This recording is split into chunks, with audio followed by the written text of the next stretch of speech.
Let me tell you something about last week's Monday night game versus the Eagles. It sucked. It sucked miserably. The Chiefs had a lead at halftime. They were up 17-7. Things just seemed to be going great. And then what do you know? The Chiefs once again for the third game in a row don't score a single point after halftime. At the start of the game, the Chiefs are humming right along. Same thing in their last three games. The first 15 scripted plays that Andy Reid is designing, they are working. Whatever's happening at halftime, the adjustments they're making are not. So here's my suggestion to Coach Reid. Not that he should take it from, some guy yelling from the peanut gallery like myself, but the first 15 scripted plays are working. They're trying to figure out what the defense is doing. And then in the second half, the defenses that they're facing are changing gears and staying one step ahead of the Chiefs' offense. So I would recommend to Coach Reid to perhaps consider trying to do a similar test like he does with the first 15 plays to figure out what the defense is doing in the second half. So consider trying to do a little more experimentation with maybe two batches of scripted plays to see where they get you. Now, I don't know if there's a reason Andy Reid hasn't tried this or if he has tried it and we just don't know about it. But the adjustments that are being made at halftime are not working for this team. And people want to blame Matt Nagy. People want to blame Coach Reid. But in my opinion, this is a Coach Reid problem and a Chiefs players problem and a Matt Nagy problem. It's everyone's problem, and it's up to the team in their entirety to figure it out. And it's been a rough last three games for the Chiefs at halftime or after halftime in the second half. And there's a good thing brewing for the Chiefs this week, though, and that's that they get to see the Raiders. So the Raiders have always been a get-right opponent for the Chiefs, and it comes at a perfect time. If you remember back in 2021, the Chiefs had a 3-week stint where they only scored 36 points. They're averaging 12 points per game. In Week 7, 2021, they scored 3 points versus the Titans. Week 8, they scored 20 points versus the Giants. And then Week 9, they only scored 13 points versus the Green Bay Packers. That following week, in Week 10, they saw the Raiders. People were moaning about the Chiefs' offense not looking very good, and they scored 41 points on the Raiders. They eventually played the Raiders 4 weeks later in Week 14, and in that game, they scored 48 points. So the Chiefs need a get-right game, and the Raiders are coming to town, and that's the team the Chiefs like to get right against, and I'm hopeful that they can do it again in 2023. Andy Reid versus the Raiders, while he's been in Kansas City, his offenses have scored 32.6 points per game versus the Raiders. And he has a 17-3 record versus the Raiders, while Mahomes is even better. He has a 9-1 record versus the Raiders. And this is a chance for Mahomes, Coach Reid, Matt Nagy, the receivers, everyone on the Chiefs offense to have a get-right game and start to figure things out.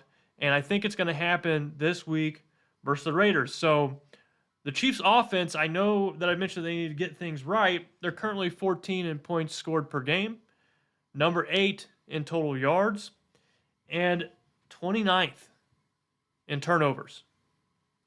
In addition to that, the Chiefs team has the sixth most penalties, if I could talk, in the NFL. They're the sixth most penalized team in the NFL. So you've got a team that is 7-3, is 29th in taking care of the ball offensively, and has the sixth most penalties. This is a team that has a lot of room to improve and clean things up. And offensively, you'd have to think that if they don't turn the ball over so much, maybe they score more points. And that starts with the receivers holding on to the ball after they've caught it, and that starts with Mahomes not throwing bad interceptions, trying to press too much, taking what the defense gives him. So he's got to start this process of taking what the defense is giving him. The Chiefs players have to put a premium on taking care of the ball, And the Chiefs can't go into the playoffs sitting near the bottom of the league in turnover differential, or sorry, in turnovers committed on offense, because teams in the playoffs, if they win the turnover differential, there's a good chance they're going to win that game. And so the Chiefs have got to take care of the ball. And this is a major problem with the Chiefs offense. And they've got to stop committing so many penalties. Although I think the penalties are less of a problem than the turnovers are. So I think as a whole, the Chiefs team, given the fact that they're 7-3, they're they're half game away from first place in the AFC. They've only lost one game versus an AFC opponent, while the Ravens have lost two or three. So if the Chiefs end up tying the record with the Ravens over the next couple weeks, they'll be in that number one spot. And looking down the remainder of the season, the Chiefs have several winnable games at the tail end of their schedule. Week 12, they've got the Raiders. Week 13, they've got Green Bay. 14, they've got Buffalo. 15, they have New England. Week 16, they've got the Raiders again. Week 17, they've got the Bengals without Joe Burrow. And then week 18, they go to LA and play the Chargers, who have not looked very good this year. So out of those 7 remaining games, the Chiefs should be heavy favorites in 6 of them. So it's not unrealistic to expect this Chiefs team to finish the season 13-4 or 12-5 or possibly 14-3. It's totally within the realm of possibility. And so I think that while the Eagles' loss sucked, yeah, I wish MBS would have caught that pass and not dropped it. The outlook is still really bright for this team, getting that number one spot in the AFC playoff picture. And speaking of drops, I went through and I looked at the Chiefs receivers and just kind of got an idea of who is dropping so many passes. And Rashee Rice leads the way with 5. Kelsey has 4 drops. Watson has 3. McKinnon, usually sure-handed, has 3 drops himself. Kadarius Toney has 3 drops. MVS has 2. None of them hurt more than that one versus the Eagles. Sky Moore has 1 drop, which I feel is a little facetious because I believe he's dropped more than 1. Then Isaiah Pacheco has 1 drop.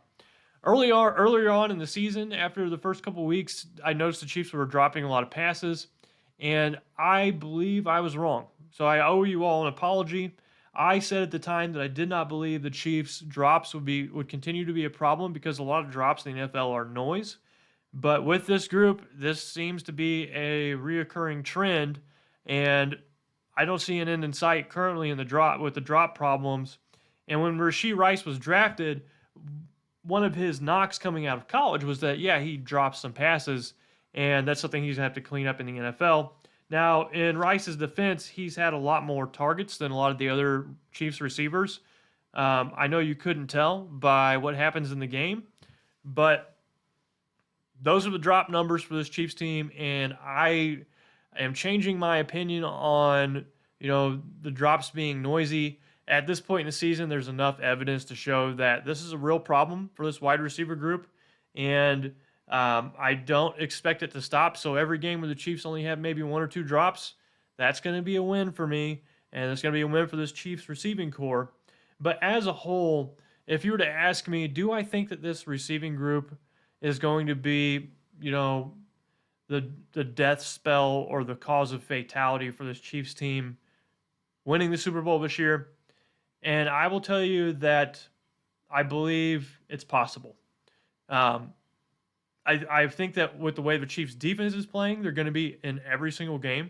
And with Mahomes at quarterback, they're going to be in every single game. And add Mahomes in that defense, and I think that this is a really great team that maybe if they don't fumble the ball or throw an interception versus the Eagles, they win that game, and we're singing a completely different song. So I still think this group has what it takes to win a Super Bowl, but I also believe that if they go into a playoff game and they drop 4 passes and they commit turnovers and they are penalized a lot, they might see their season cut shorter than a lot of us would like to see. So right now, the Chiefs' main objectives offensively versus the Raiders, number 1, see the ball into your hands, catch it, and then run. Number 2, take care of the ball. No dumb turnovers. Number 3, try to cut back on the penalties. And if the Chiefs take care of those 3 things, as well as maybe changing the way that they're approaching their halftime adjustments, experimenting a little bit versus the Raiders, they can go a long way. And, there's still 7 games left in the regular season. There's still a lot of time left for this Chiefs offense to improve.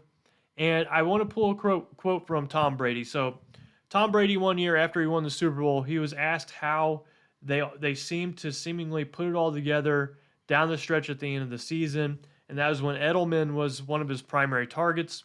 And he said this number, and I believe the number was 156. So the interviewer is asking him, how did he pull it all together with these receivers? It didn't seem like it was going well at the beginning of the season. And Tom Brady said 156. And the interviewer said, well, can you explain what you mean by that a little more? And Tom Brady said, I had 156 practices with these guys.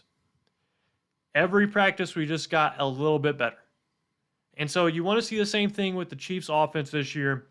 I know things look rough at the moment. I really wish Rashee Rice would start getting thrown the ball more often. Even though he has the most drops on the team, he's still the player that I believe, outside of Travis Kelce, who has the best ability to do some damage receiving the ball. And you saw it last week versus the Eagles, where he, I believe it was Slay, made Slay look completely foolish and totally juked him out of his shoes and put a move on him and got down the field. So this week versus the Raiders, the word or phrase of the week should be get right. This is a get right game for the Chiefs. I expect them to win this game. Currently, I am 12-9 in my picks, and I don't know what the spread is currently for the Chiefs in this matchup. I would assume it's probably around 7 points. I haven't looked, but I am taking the Chiefs to win this game and to cover the spread. Let me know down in the comments what you think is going to happen in this game. Do you think the Chiefs cover the spread? Obviously, you think they're going to win because you're very smart. But let me know down in the comments. And then nextly, I want to say, hit the like button if you haven't done so already, and make sure you subscribe. We're still trying to get to 30,000 subscribers. And every person that subscribes helps us reach that goal. And lastly, I just want to say to you all, I hope you are enjoying your Thanksgiving, spending time with family and friends. If you don't have the opportunity to do that, I want you to know my thoughts are with you. Being alone during the holidays can be very difficult. I just want you to know that you'll be in my thoughts, and I hope you enjoy the feast, the turkey, the mashed potatoes and gravy, all that good stuff if you have a chance to indulge. But that's it. This is Gary signing out. Last week's game was a stinker. Let's get right versus the Raiders. Thanks for watching this video from the team at RGR Football. Click these videos to see more and subscribe to RGR Football.